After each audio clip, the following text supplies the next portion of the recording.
E aí, pessoal, tudo bem? Aí sim, hein? Aí sim eu trouxe agora para vocês aquele slide que por algum lapso eu acabei deletando dessa aula, não entendi por quê. Bom, vamos lá, vamos lá. Vamos dar uma olhadinha naquele slide que são o quê? Evidências de que há influência significativa do investidor sobre a investida. São evidências. Por que que isso é importante? Porque o enunciado pode brincar com essas evidências. Por exemplo, a entidade A tem 3% das ações com direito a voto de B, você fala, olha, não há influência significativa. Ou seja, você pensa, é um investimento avaliado pelo custo, né?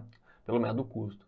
Mas aí vem lá o enunciado e diz alguma dessas evidências. Alguma das evidências, como participação no conselho de administração, que a gente já viu nas questões do bloco anterior, participação na diretoria da investida, operações materiais entre investidor e investido, enfim, são evidências de que há influência significativa. Então, né, você vai ter que saber ali que sim, há influência significativa naquele investimento, mesmo com um percentual de participação muito reduzido. Então, sim, isso aqui é extremamente importante, né?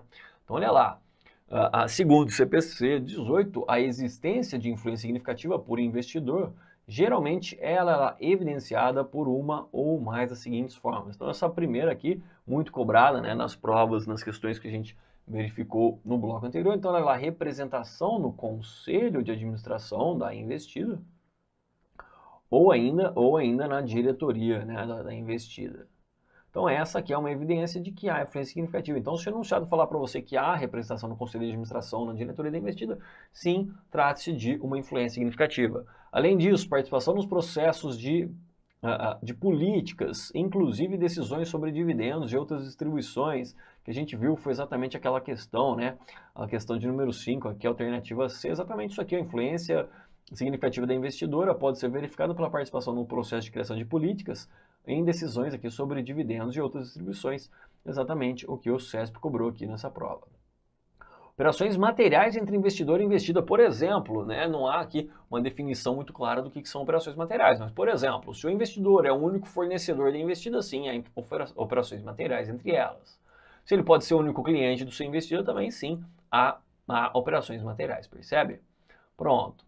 Intercâmbio de diretores ou gerentes, se há intercâmbio entre as entidades, há uma evidência de que há influência significativa, e fornecimento de informação técnica essencial aí para outra entidade. Por exemplo, a entidade B ela precisa de informações técnicas da entidade A, essencial ao seu processo produtivo. Aí sim, trata-se de uma influência significativa, não há dúvida, tá ok? Então esses exemplos eu julgo aí extremamente importantes, né, para a gente. Então olha lá a alternativa A. Ele fala que a participação no conselho de administração não representava uma influência significativa. Sim, representa, tá? Olha aqui, ficou fácil. Olha, lembra aqui da questão 5, falava de participação no conselho de administração. Olha lá, o presidente da investidora, né, integra o conselho de administração de Beta. Então, sim, é uma evidência de que há influência significativa independente desse percentual. Aqui, na questão 7 foi a mesma coisa. Né? O diretor financeiro da companhia A, ou seja, a companhia A tem participação no conselho de administração da B, então trata-se de uma evidência de influência significativa independente aqui do percentual, tá ok? Maravilha. Vamos então, a mesma coisa aqui na questão 8, vamos aqui falar aqui daquelas opções de compra, né, fazer as questões. Então olha a questão 9, a posse de instrumento que conceda potencial direito de voto lá no futuro, né, já prontamente exercível ou conversível, deve ser considerada para fins de avaliação da influência significativa ou do controle, é verdade, né? Ou a influência de uma entidade a outra, e em decorrência de consolidação das demonstrações contábeis. Ou seja, o que ele falou aqui para a gente é que esses potenciais direitos de votos têm que ser considerados na análise da influência significativa ou do controle, né? Da influência significativa e o do controle ele deu uma mascarada, né?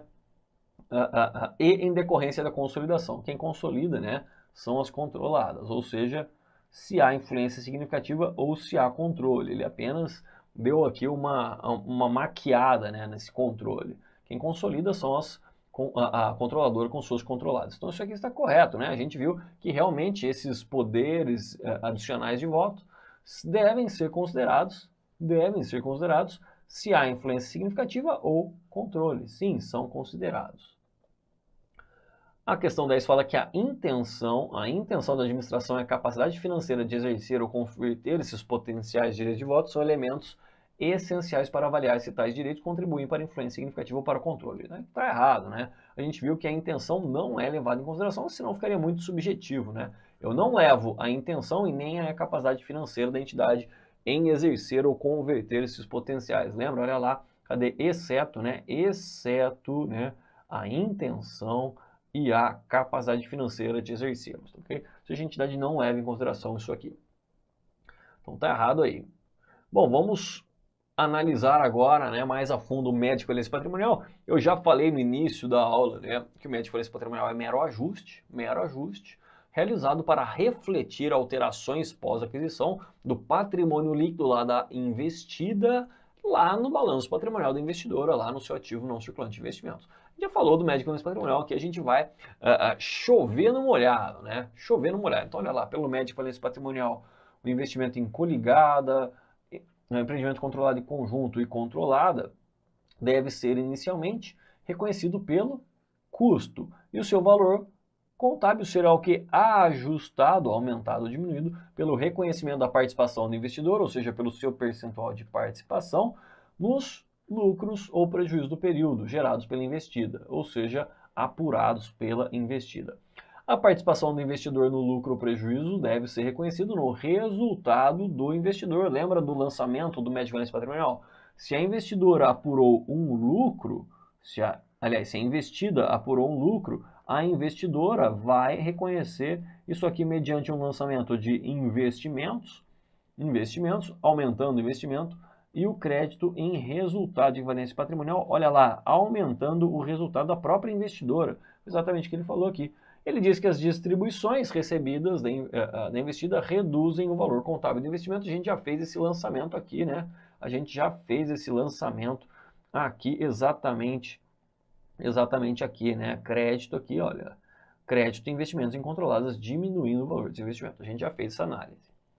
Ele diz ainda que ajustes no valor contábil do investimento também são necessários pelo reconhecimento da participação proporcional, ou seja, pelo percentual de participação do investidor nas variações de componentes de outros resultados abrangentes, ou seja, lançamentos na conta ajuste de avaliação patrimonial, ajuste acumulado de conversão, né?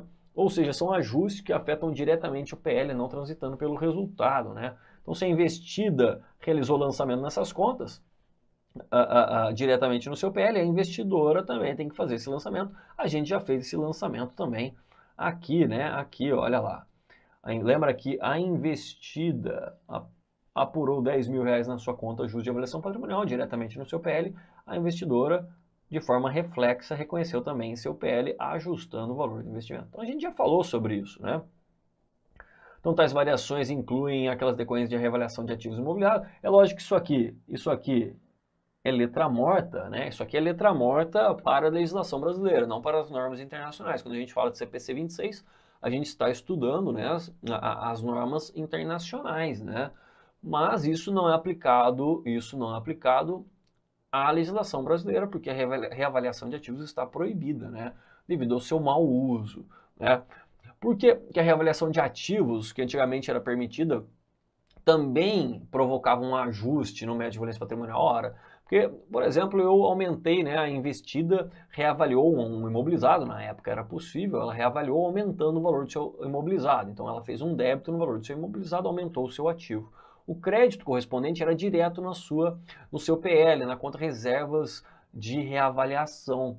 Ou seja, veja que esse aumento não transitou pelo resultado, mas provocou variação no PL da investida. Então, o investidor, ao aplicar o médio de falência patrimonial, a base de cálculo é o lucro. Então, veja que essa reavaliação, esse aumento no PL não foi ainda considerado. Então, ele teria que considerar de forma semelhante que ocorre na conta justa de avaliação patrimonial, tá ok? Olha lá, então veja que ele fala aqui, quando permitida legalmente, não é o caso do Brasil, né?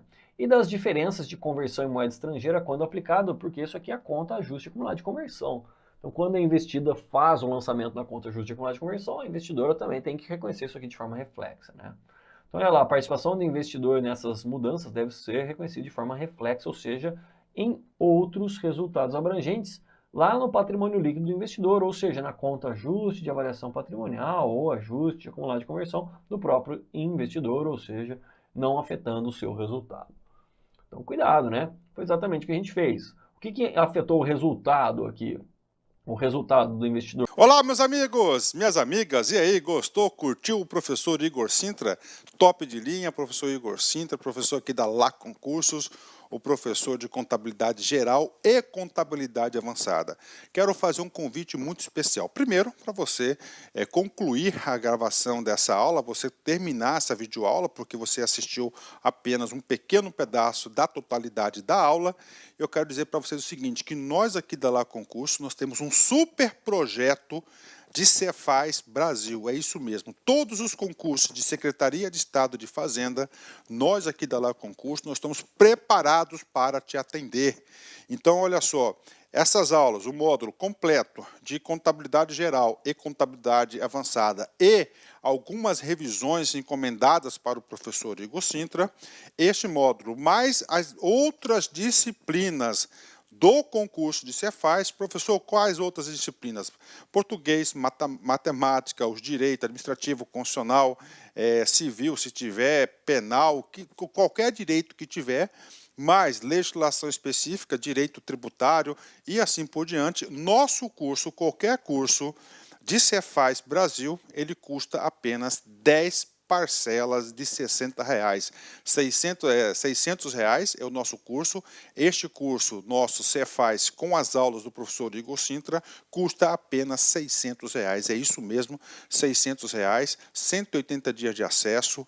Você terá direito a todas essas videoaulas de direito, de todos os direitos, contabilidade, ou seja, o curso Cefaz completo, ponto a ponto, e mais legislação específica com nossa equipe de professores aqui da Lá Concurso. Então, espero vocês. Tem um link aqui embaixo, clique nesse link que você vai lá diretamente na nossa página da Cefaz Carreira Fiscal aqui da Lá Concurso. Espero vocês, um forte abraço, fique com Deus. Tchau, tchau.